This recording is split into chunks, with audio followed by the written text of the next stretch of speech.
The Adventures of Sherlock Holmes by Sir Arthur Conan Doyle. Adventure 4, The Boscombe Valley Mystery. We were seated at breakfast one morning, my wife and I, when the maid brought in a telegram. It was from Sherlock Holmes and ran in this way. "Have you a couple of days to spare? Have just been wired for from the west of England in connection with Boscombe Valley tragedy. Shall be glad if you will come with me. Air and scenery perfect. Leave Paddington by the 11:15. "What do you say, dear?" said my wife, looking across at me. "Will you go?" "I really don't know what to say. I have a fairly long list at present." "Oh, Anstruther would do your work for you. You have been looking a little pale lately. I think that the change would do you good. And you are always so interested in Mr. Sherlock Holmes's cases." "I should be ungrateful if I were not, seeing what I gained through one of them," I answered. "But if I am to go, I must pack at once, for I have only half an hour."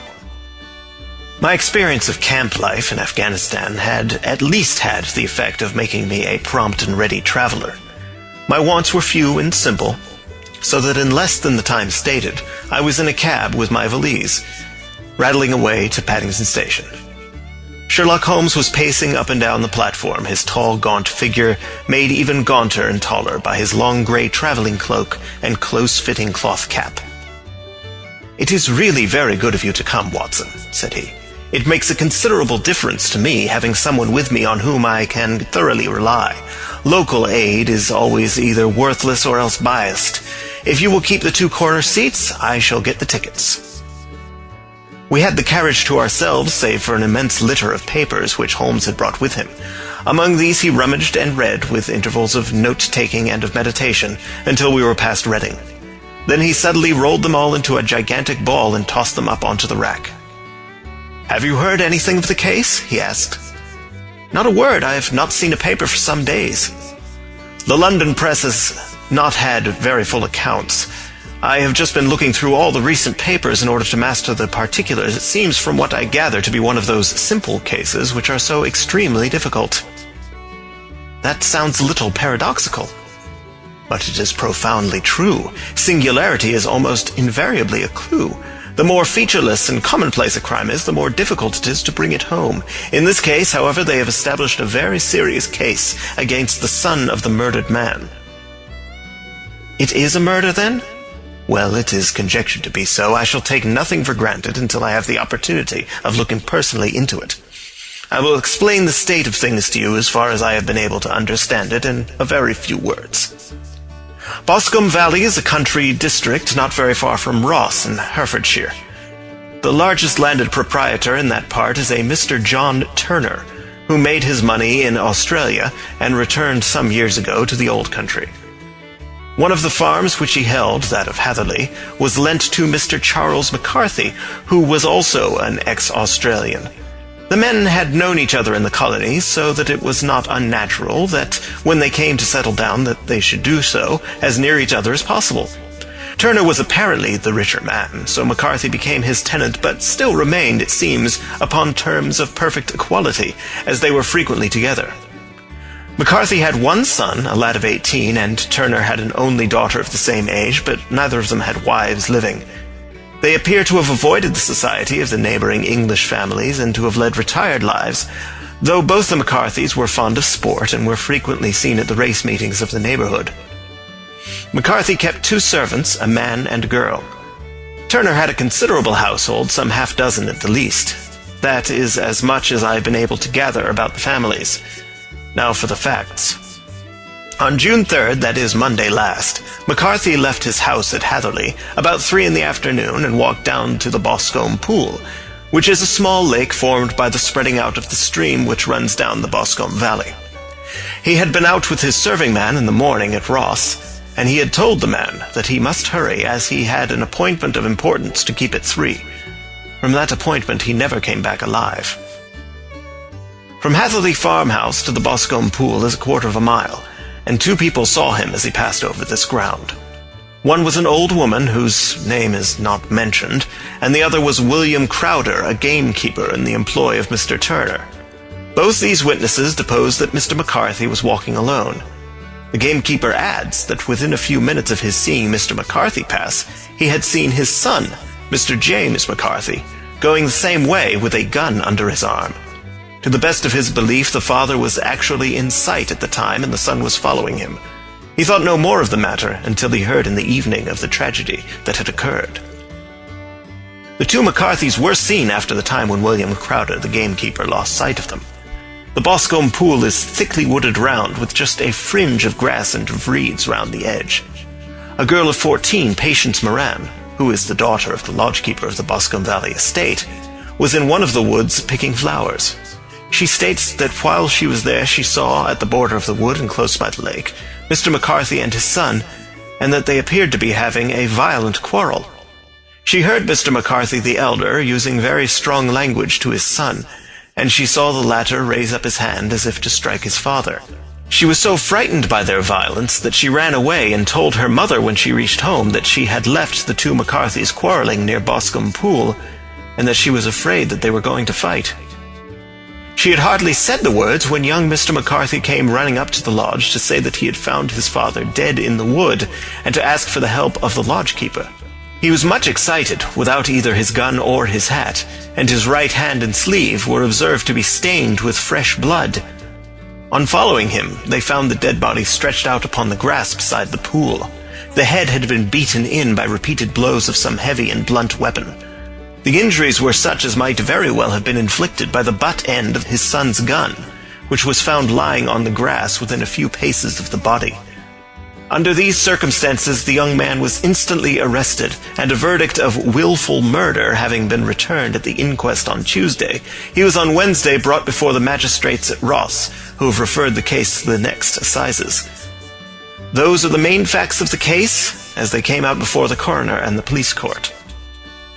"I could hardly imagine a more damning case," I remarked. "If ever circumstantial evidence pointed to a criminal, it does so here." "Circumstantial evidence is a very tricky thing," answered Holmes thoughtfully. "It may seem to point very straight to one thing, but if you shift your own point of view a little, you may find it pointing in an equally uncompromising manner to something entirely different. It must be confessed, however, that the case looks exceedingly grave against the young man, and it is very possible that he is indeed the culprit. There are several people in the neighborhood, however, and among them Miss Turner, the daughter of the neighboring landowner, who believe in his innocence, and who have retained Lestrade, whom you may recollect in connection with the study in scarlet, to work out the case in his interest. Lestrade, being rather puzzled, has referred the case to me, and hence it is that two middle-aged gentlemen are flying westward at 50 miles an hour, instead of quietly digesting their breakfasts at home." "I am afraid," said I, "that the facts are so obvious that you will find little credit to be gained out of this case." "There is nothing more deceptive than an obvious fact," he answered, laughing. "Besides, we may chance to hit upon some other obvious facts, which may have been by no means obvious to Mr. Lestrade. You know me too well to think that I am boasting when I say that I shall either confirm or destroy his theory by means which he is quite incapable of employing or even of understanding. To take the first example to hand, I very clearly perceive that in your bedroom the window is upon the right-hand side, and yet I question whether Mr. Lestrade would have noticed even so self-evident a thing as that." "How on earth—" "My dear fellow, I know you well. I know the military neatness which characterizes you. You shave every morning, and in this season you shave by the sunlight. But since your shaving is less and less complete as we get farther back on the left side, until it becomes positively slovenly as we get round the angle of the jaw, it is surely very clear that that side is less illuminated than the other. I could not imagine a man of your habits looking at himself in an equal light and being satisfied with such a result. I only quote this as a trivial example of observation and inference. Therein lies my métier, and it is just possible that it may be of some service in the investigation which lies before us. There are one or two minor points which are brought out in the inquest and which are worth considering." "What are they?" "It appears that his arrest did not take place at once, but after the return to Hatherley Farm. On the Inspector of Constabulary informing him that he was a prisoner, he remarked that he was not surprised to hear it, and that it was no more than his deserts. This observation of his had the natural effect of removing any traces of doubt which might have remained in the minds of the coroner's jury. "It was a confession," I ejaculated. "No, for it was followed by a protestation of innocence. Coming on top of such a damning series of events, it was at the least a most suspicious remark." "On the contrary," said Holmes, "it is the brightest rift which I can at present see in the clouds.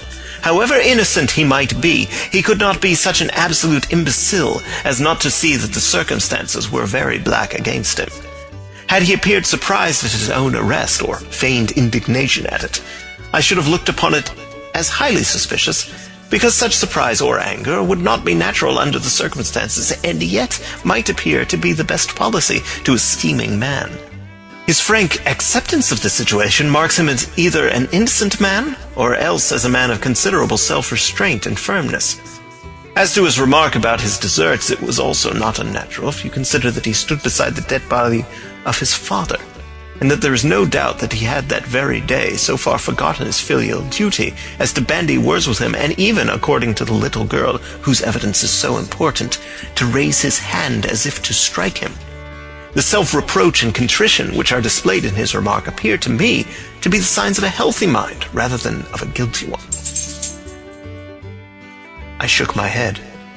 "Many men have been hanged on far slighter evidence," I remarked. "So they have, and many men have been wrongfully hanged." "What is the young man's own account of the matter?" "It is, I am afraid, not very encouraging to his supporters, though there are one or two points in it which are suggestive. You will find it here and may read it for yourself." He picked out from his bundle a copy of the local Herefordshire paper, and having turned down the sheet, he pointed out the paragraph in which the unfortunate young man had given his own statement of what had occurred. I settled myself down in the corner of the carriage and read it very carefully.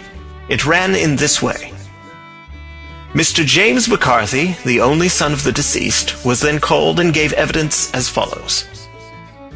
I had been away from home for 3 days at Bristol, and had only just returned upon the morning of last Monday the 3rd. My father was absent from home at the time of my arrival, and I was informed by the maid that he had driven over to Ross with John Cobb, the groom. Shortly after my return, I heard the wheels of his trap in the yard, and, looking out of my window, I saw him get out and walk rapidly out of the yard, though I was not aware in which direction he was going. I then took my gun and strolled out in the direction of the Boscombe pool with the intention of visiting the rabbit warren which is upon the other side. On my way I saw William Crowder, the gamekeeper, as he had stated in his evidence, but he is mistaken in thinking that I was following my father. I had no idea that he was in front of me. When about 100 yards from the pool I heard a cry of coo-wee, which is an usual signal between my father and myself. I then hurried forward and found him standing by the pool. He appeared to be much surprised at seeing me and asked me rather roughly what I was doing there. A conversation ensued which led to high words and almost to blows, for my father was a man of a very violent temper.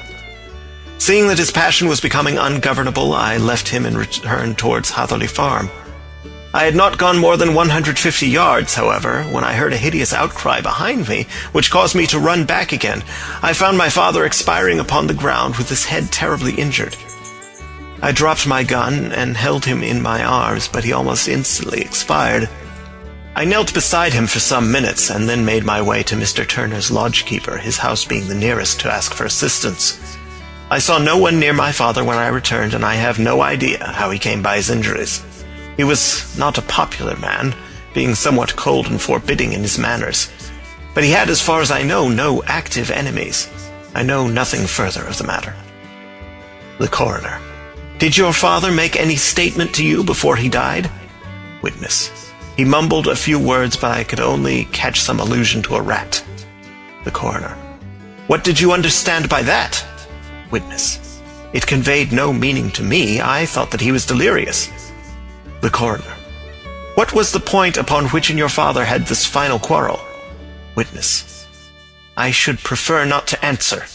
The coroner: "I am afraid that I must press it." Witness: "It is really impossible for me to tell you. I can assure you that it has nothing to do with the sad tragedy which followed." The coroner. That is for the court to decide. I need not point out to you that your refusal to answer will prejudice your case considerably in any future proceedings which may arise. Witness. I still must refuse. The coroner. I understand that the cry of cooee was a common signal between you and your father. Witness. It was. The coroner. How was it then that he uttered it before he saw you and before he even knew that you had returned from Bristol? Witness, with considerable confusion. I do not know. A juryman.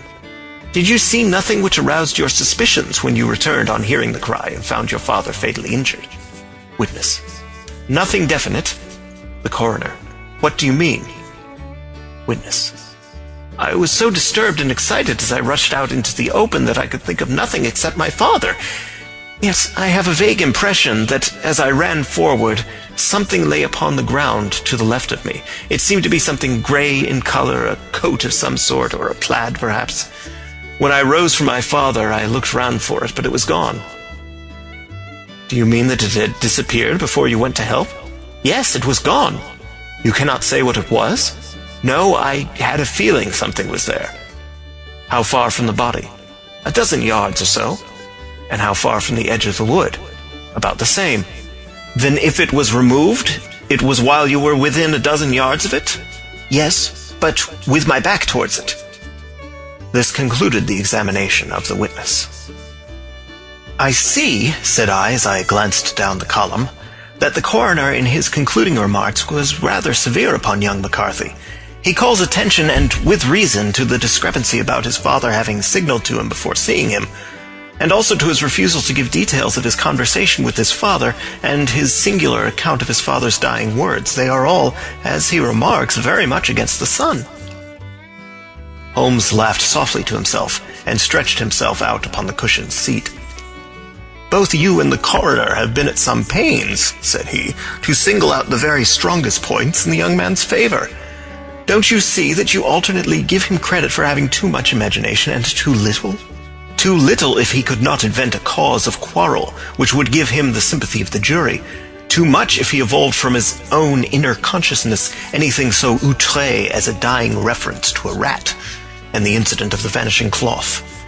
No, sir, I shall approach this case from the point of view that what this young man says is true, and we shall see whither that hypothesis will lead us. And now here is my pocket Petrarch, and not another word shall I say of this case until we are on the scene of action. We lunch at Swindon, and I see that we shall be there in 20 minutes. It was nearly 4 o'clock when we at last, after passing through the beautiful Stroud Valley and over the broad gleaming Severn, found ourselves at the pretty little country town of Ross. A lean ferret-like man, furtive and sly-looking, was waiting for us upon the platform. In spite of the light brown dustcoat and leather leggings which he wore in deference to his rustic surroundings, I had no difficulty in recognizing Lestrade of Scotland Yard. With him we drove to the Hereford Arms, where a room had already been engaged for us. "I have ordered a carriage," said Lestrade as we sat over a cup of tea. "I knew your energetic nature, and that you would not be happy until you had been on the scene of the crime." "It was very nice and complimentary of you," Holmes answered. "It is entirely a question of barometric pressure." Lestrade looked startled. "I do not quite follow," he said. "How is the glass? 29, I see. No wind and not a cloud in the sky. I have a case full of cigarettes here which needs smoking, and the sofa is very much superior to the usual country hotel abomination. I do not think that it is probable that I shall use the carriage tonight." Lestrade laughed indulgently. "You have no doubt already formed your conclusions from the newspapers," he said. "The case is as plain as a pikestaff, and the more one goes into it, the plainer it becomes. Still, of course, one can't refuse a lady, and such a very positive one, too. She has heard of you, and would have your opinion, though I repeatedly told her that there was nothing which you could do which I had not already done. Why, bless my soul, here is her carriage at the door." He had hardly spoken before there rushed into the room one of the most lovely young women that I have ever seen in my life.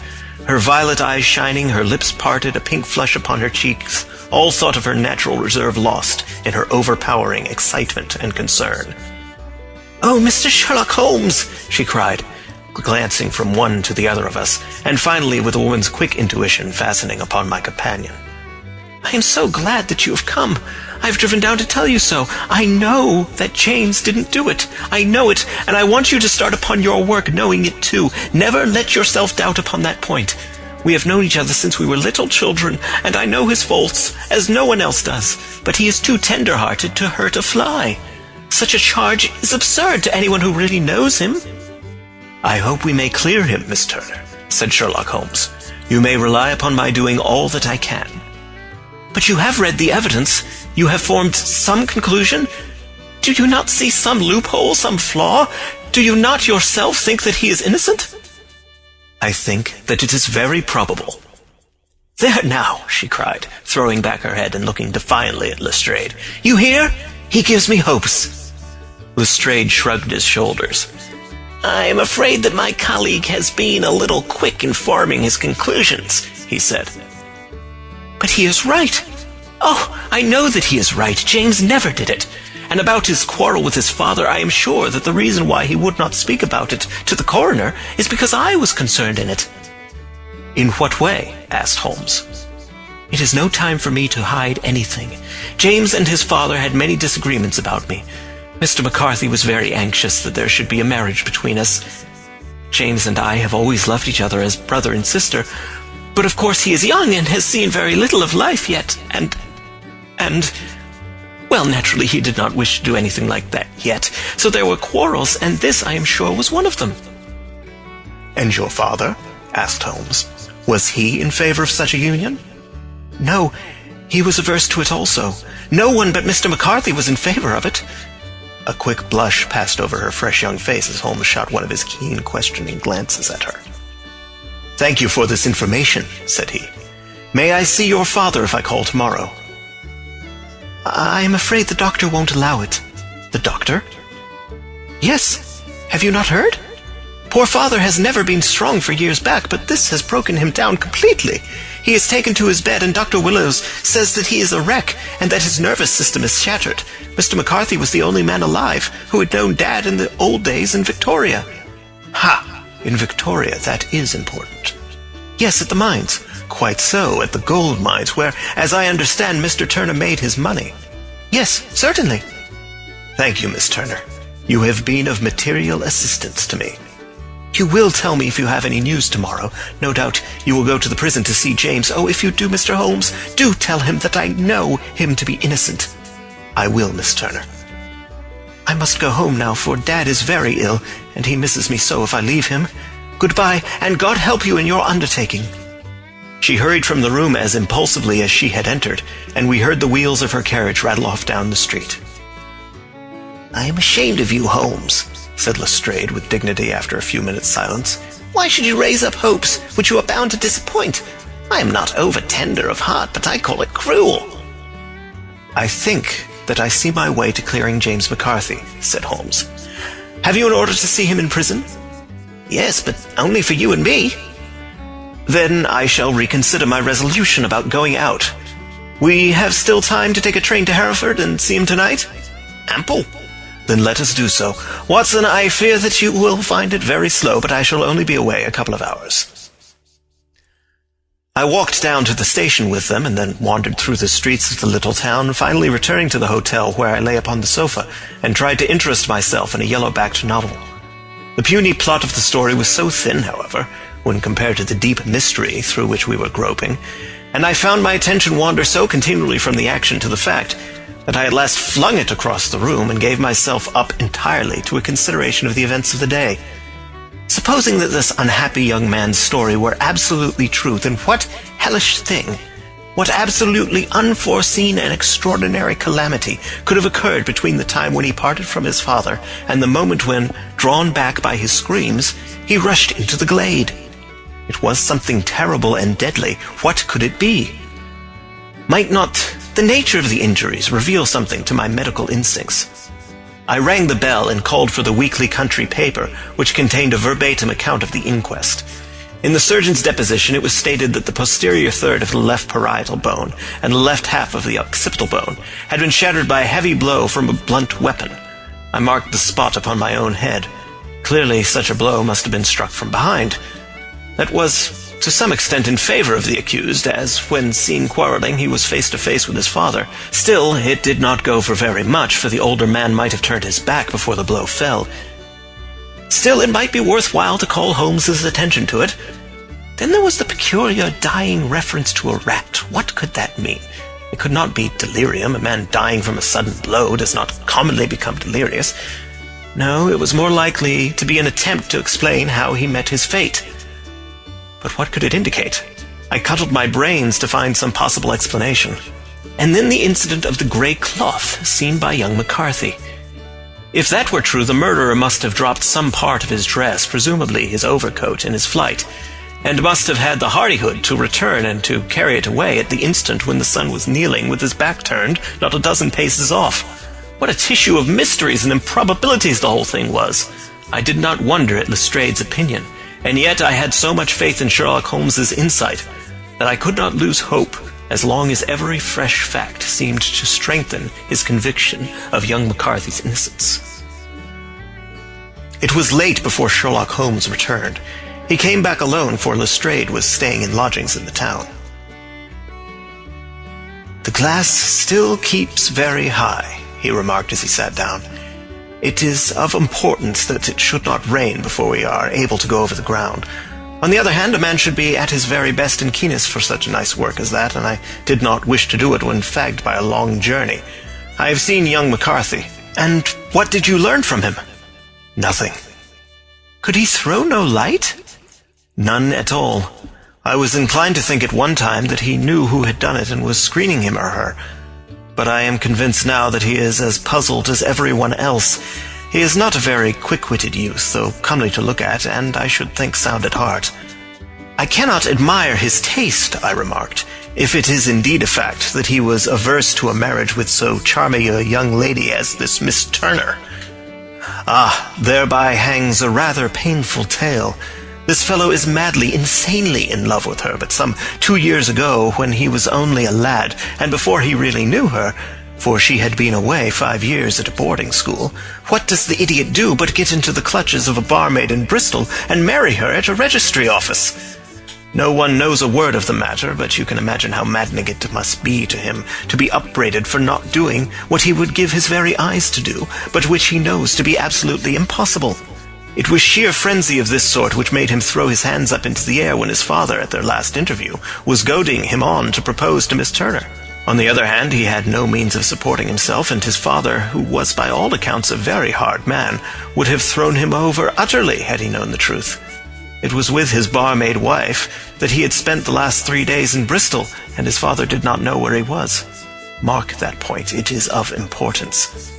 Good has come out of evil, however, for the barmaid, finding from the papers that he is in serious trouble and likely to be hanged, has thrown him over utterly and has written to him to say that she has a husband already in the Bermuda dockyard, so that there is really no tie between them. I think that bit of news has consoled young McCarthy for all that he has suffered." "But if he is innocent, who has done it?" "Ah, who? I would call your attention very particularly to 2 points. One is that the murdered man had an appointment with someone at the pool, and that the someone could not have been his son, for his son was away, and he did not know when he would return. The second is that the murdered man was heard to cry cooee before he knew that his son had returned. Those are the crucial points upon which the case depends. And now let us talk about George Meredith, if you please, and we shall leave all minor matters until tomorrow." There was no rain, as Holmes had foretold, and the morning broke bright and cloudless. At 9 o'clock Lestrade called for us with the carriage, and we set off for Hatherley Farm and the Boscombe Pool. "Very serious news this morning," Lestrade observed. "It is said that Mr. Turner of the Hole is so ill that his life is despaired of." "An elderly man, I presume?" said Holmes. "About 60. But his constitution has been shattered by his life abroad, and he has been in failing health for some time.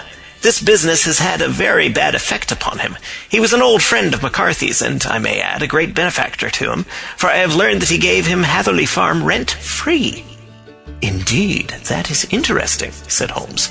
"Oh, yes. In 100 other ways he has helped him. Everybody about here speaks of his kindness to him." "Really? Does it not strike you as a little singular that this McCarthy, who appears to have had little of his own, and to have been under such obligations to Turner, should still talk of marrying his son to Turner's daughter, who is presumably heiress to the estate, and that in such a very cocksure manner, as if it were merely a case of proposal and all else would follow? It is the more strange since we know that Turner himself was averse to the idea. The daughter told us as much. Do you not deduce something from that?" "We have got to the deduces and the inferences," said Lestrade, winking at me. "I find it hard enough to tackle facts home without flying away after theories and fancies." "You are right," said Holmes demurely. "You do find it very hard to tackle the facts." "Anyhow, I have grasped one fact which you seem to find it difficult to get hold of," replied Lestrade with some warmth. "And that is?" "That McCarthy Sr. met his death from McCarthy Jr., and that all theories to the contrary are the merest moonshine." "Well, moonshine is a brighter thing than fog," said Holmes, laughing. "But I am very much mistaken if this is not Hatherley Farm upon the left." "Yes, that is it." It was a widespread, comfortable-looking building, 2-storied, slate-roofed, with great yellow blotches of lichen upon the grey walls. The drawn blinds and the smokeless chimneys, however, gave it a stricken look, as though the weight of this horror still lay heavy upon it. We called at the door when the maid, at Holmes's request, showed us the boots which her master wore at the time of his death, and also a pair of the son's, though not the pair which he had then had. Having measured these very carefully from 7 or 8 different points, Holmes desired to be led to the courtyard, from which we all followed the winding track which led to Boscombe Pool. Sherlock Holmes was transformed when he was hot upon such a scent as this. Men who had only known the quiet thinker and logician of Baker Street would have failed to recognize him. His face flushed and darkened. His brows were drawn into 2 hard black lines, while his eyes shone out from beneath them with a steely glitter. His face was bent downward, his shoulders bowed, his lips compressed, and the veins stood out like whipcord in his long, sinewy neck. His nostrils seemed to dilate with a purely animal lust for the chase, and his mind was so absolutely concentrated upon the matter before him that a question or remark fell unheeded upon his ears, or at the most only provoked a quick, impatient snarl in reply. Swiftly and silently he made his way along the track which ran through the meadows, and so by way of the woods to the Boscombe Pool. It was damp, marshy ground, as is all that district, and there were marks of many feet, both upon the path and amid the short grass which bounded it on either side. Sometimes Holmes would hurry on, sometimes stop dead, and once he made quite a little detour into the meadow. Lestrade and I walked behind him, the detective indifferent and contemptuous, while I watched my friend with the interest which sprang from the conviction that every one of his actions was directed towards a definite end. The Boscombe Pool, which is a little reed-girt sheet of water some 50 yards across, is situated at the boundary between the Hatherley Farm and the private park of the wealthy Mr. Turner. Above the woods which lined it upon the farther side, we could see the red, jutting pinnacles which marked the site of the rich landowner's dwelling. On the Hatherley side of the pool, the woods grew very thick, and there was a narrow belt of sodden grass 20 paces across between the edge of the trees and the reeds which lined the lake. Lestrade showed us the exact spot at which the body had been found, and indeed so moist was the ground that I could plainly see the traces which had been left by the fall of the stricken man. To Holmes, as I could see by his eager face and peering eyes, very many other things were to be read upon the trampled grass. He ran round, like a dog who was picking up a scent, and then turned upon my companion. "What did you go into the pool for?" he asked. "I fished about with a rake. I thought there might be some weapon or other trace, but how on earth—" "Oh, tut, I have no time. That left foot of yours with its inward twist is all over the place. A mole could trace it, and there it vanishes among the reeds. Oh, how simple it would have all been had I been here before they came like a herd of buffalo and wallowed all over it. Here is where the party with the lodge-keeper came, and they have covered all tracks for 6 or 8 feet round the body. But here are 3 separate tracks of the same feet." He drew out a lens and lay down upon his waterproof to have a better view, talking all the time rather to himself than to us. "These are young McCarthy's feet. Twice he was walking, and once he ran swiftly so that the soles are deeply marked and the heels hardly visible. That bears out his story. He ran when he saw his father on the ground. Then here are the father's feet as he paced up and down. What is this, then? It is the butt end of the gun as the son stood listening. And this? Ha ha, what have we here? Tiptoes square, too. Quite unusual boots. They come, they go, they come again. Of course, that was for the cloak. Now, where did they come from? He ran up and down, sometimes losing, sometimes finding the track, until we were well within the edge of the wood and under the shadow of a great beech, the largest tree in the neighborhood. Holmes traced his way to the farther side of this and lay down once more upon his face with a little cry of satisfaction. For a long time he remained there, turning over the leaves and dried sticks, gathering up what seemed to me to be dust into an envelope, and examining with his lens not only the ground, but even the bark of the tree as far as he could reach. A jagged stone was lying among the moss, and this he also carefully examined and retained. Then he followed a pathway through the wood until he came to the high road, where all traces were lost. "It has been a case of considerable interest," he remarked, returning to his natural manner. "I fancy that this grey house on the right must be the lodge. I think that I will go in and have a word with Moran, and perhaps write a little note. Having done that, we may drive back to our luncheon. You may walk to the cab, and I shall be with you presently." It was about 10 minutes before we regained our cab and drove back into Ross, Holmes still carrying with him the stone which he had picked up in the wood. "This may interest you, Lestrade," he remarked, holding it out. "The murder was done with it." "I see no marks." "There are none." "How do you know, then?" "The grass was growing under it. It had only lain there a few days. There was no sign of a place whence it had been taken. It corresponds with the injuries. There is no sign of any other weapon." "And the murderer?" "Is a tall man, left-handed, limps with the right leg, wears thick-soled shooting boots and a grey cloak, smokes Indian cigars, uses a cigar holder, and carries a blunt penknife in his pocket. There are several other indications, but these may be enough to aid us in our search." Lestrade laughed. "I am afraid that I am still a skeptic," he said. "Theories are all very well, but we have to deal with a hard-headed British jury." "Nous verrons," answered Holmes calmly. "You work your own method, and I shall work mine. I shall be busy this afternoon and shall probably return to London by the evening train." "And leave your case unfinished?" "No, finished." "But the mystery?" "It is solved." "Who is the criminal, then?" "The gentleman I describe." "But who is he?" "Surely it would not be difficult to find out. This is not such a populous neighborhood." Lestrade shrugged his shoulders. "I am a practical man," he said, "and I really cannot undertake to go about the country looking for a left-handed gentleman with a game leg. I should become the laughing-stock of Scotland Yard." "All right," said Holmes quietly. "I have given you the chance. Here are your lodgings. Goodbye. I shall drop you a line before I leave." Having left Lestrade at his rooms, we drove to our hotel, where we found lunch upon the table.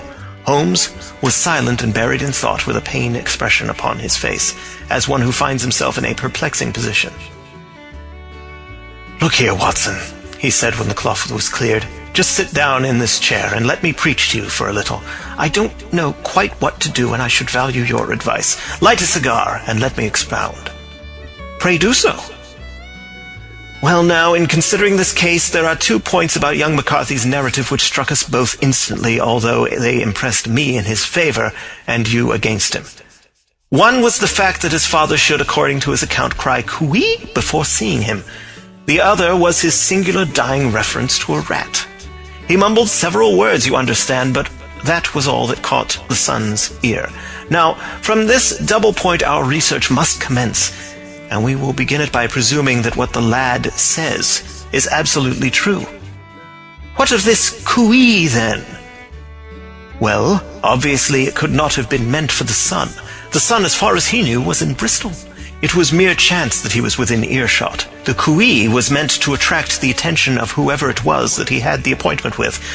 But cooey is a distinctly Australian cry, and one which is used between Australians.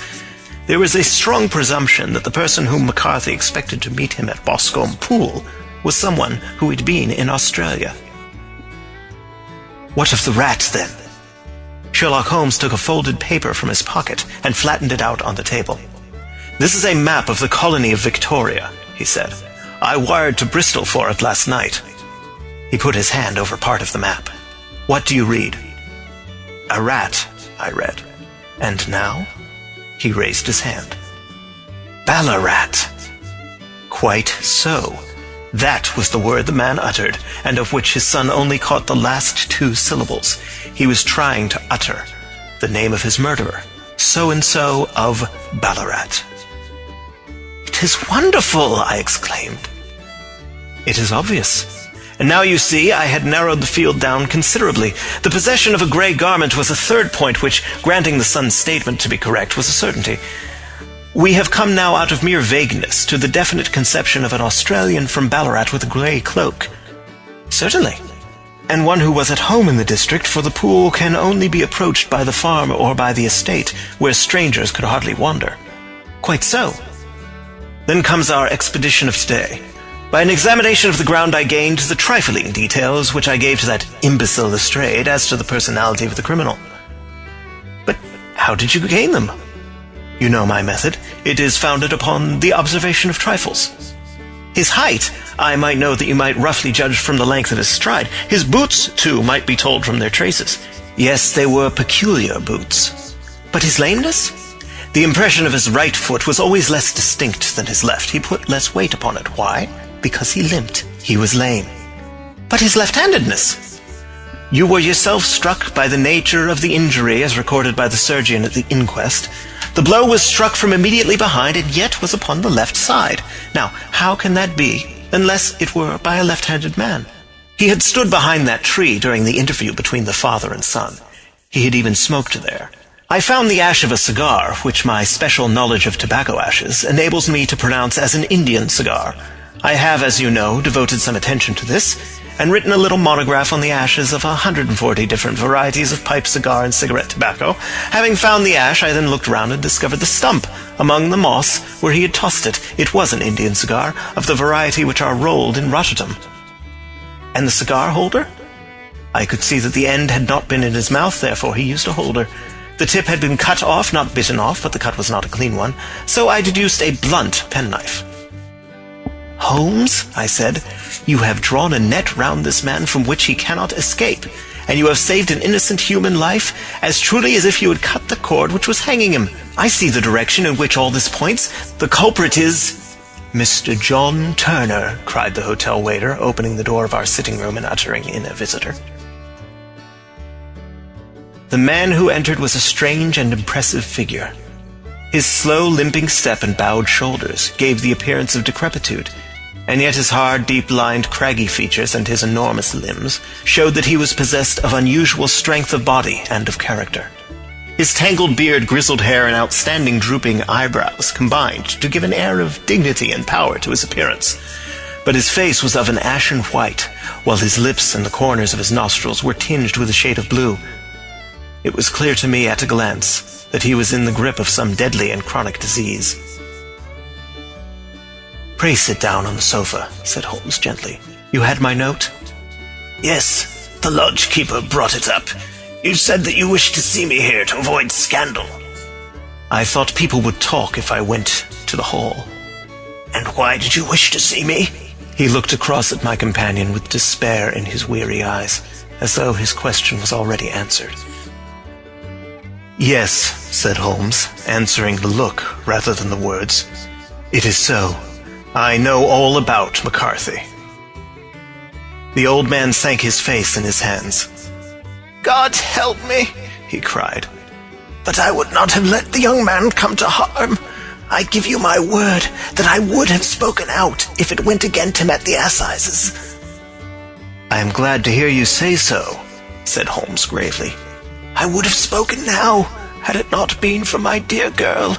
It would break her heart. It will break her heart when she hears that I am arrested." "It may not come to that," said Holmes. "What?" "I am no official agent. I understand that it was your daughter who required my presence here, and I am acting in her interests. Young McCarthy must be got off, however." "I am a dying man," said old Turner. "I have had diabetes for years. My doctor says it is a question whether I shall live a month. Yet I would rather die under my own roof than in a jail." Holmes rose and sat down at the table with his pen in his hand, and a bundle of paper before him. "Just tell us the truth," he said. "I shall jot down the facts, you will sign it, and Watson here can witness it. Then I could produce your confession at the last extremity to save young McCarthy. I promise you that I shall not use it unless it is absolutely needed." "It's as well," said the old man.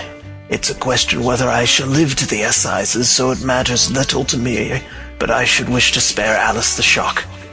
And now I will make the thing clear to you. It has been a long time in the acting, but it will not take me long to tell. You didn't know this dead man, McCarthy. He was a devil incarnate, I tell you that. God keep you out of the clutches of such a man as he. His grip has been upon me these 20 years, and he has blasted my life. I'll tell you first how I came to be in his power. It was in the early 60s at the diggings. I was a young chap then, hot-blooded and reckless, ready to turn my hand at anything.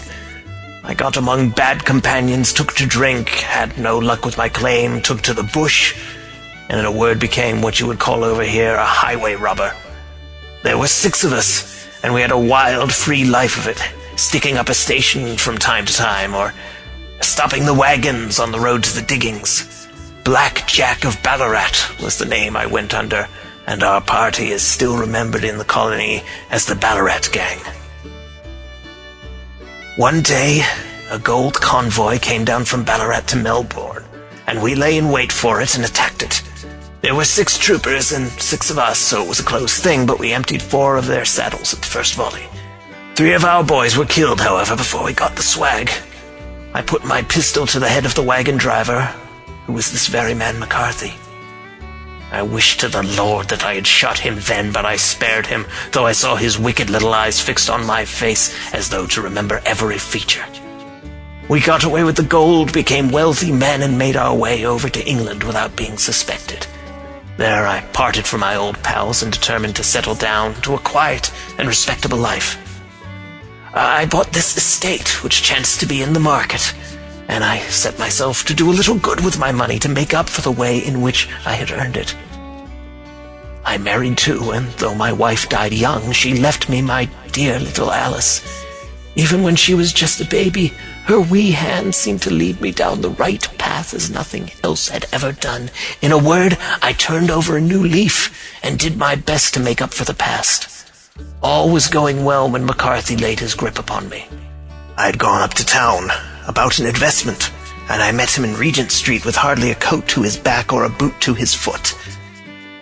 "Here we are, Jack," says he, touching me on the arm. "We'll be as good as a family to you. There's 2 of us, me and my son, and you can have the keeping of us. If you don't, it's a fine, law-abiding country is England, and there's always a policeman when within hail." Well, down they came to the West Country. There was no shaking them off, and there they have lived rent-free on my best land ever since. There was no rest for me, no peace, no forgetfulness. Turn where I would, there was his cunning, grinning face at my elbow. It grew worse as Alice grew up, for he soon saw I was more afraid of her knowing my past than of the police. Whatever he wanted, he must have, and whatever it was, I gave him, without question. Land, money, houses, until at last he asked a thing which I could not give. He asked for Alice. His son, you see, had grown up, and so had my girl. And as I was known to be in weak health, it seemed a fine stroke to him that his lad should step into the whole property. But there I was firm. I would not have his cursed stock mixed with mine. Not that I had any dislike to the lad, but his blood was in him, and that was enough. I stood firm. McCarthy threatened. I braved him to do his worst. We were to meet at the pool midway between our houses to talk it over. When I went down there, I found him talking with his son, so I smoked a cigar and waited behind a tree until he should be alone. But as I listened to his talk, all that was black and bitter in me seemed to come uppermost. He was urging his son to marry my daughter with as little regard for what she might think, as if she were a slut from off the streets. It drove me mad to think that I and all that I held most dear should be in the power of such a man as this. Could I not snap the bond? I was already a dying and desperate man. Though clear of mind and fairly strong of limb, I knew that my own fate was sealed. But my memory and my girl both could be saved if I could but silence that foul tongue. I did it, Mr. Holmes. I would do it again. Deeply as I have sinned, I have led a life of martyrdom to atone for it. But that my girl should be entangled in the same meshes which held me was more than I could suffer. I struck him down with no more compunction than if he had been some foul and venomous beast. His cry brought back his son, but I had gained the cover of the wood, though I was forced to go back to fetch the cloak which I had dropped in my flight. That is the true story, gentlemen, of all that occurred. Well, it is not for me to judge you, said Holmes, as the old man signed the statement which had been drawn out. I pray that we may never be exposed to such a temptation. I pray not, sir. And what do you intend to do? In view of your health? Nothing. You are yourself aware that you will soon have to answer for your deed to higher court than the assizes. I will keep your confession, and if McCarthy is condemned, I shall be forced to use it. If not, it shall never be seen by mortal eye, and your secret, whether you be alive or dead, shall be safe with us. Farewell, then, said the old man solemnly. Your own deathbeds, when they come, will be the easier for the thought of the peace which you have given to mine. Tottering and shaking in all his giant frame, he stumbled slowly from the room. God help us, said Holmes after a long silence. Why does fate play such tricks with poor, helpless worms? I never hear of such a case as this that I do not think of Baxter's words and say, there, but for the grace of God, goes Sherlock Holmes. James McCarthy was acquitted at the assizes on the strength of a number of objections which had been drawn out by Holmes and submitted to the defending counsel. Old Turner lived for 7 months after our interview, but he is now dead, and there is every prospect that the son and daughter may come to live happily together in ignorance of the black cloud which rests upon their past. End of Adventure 4, The Boscombe Valley Mystery.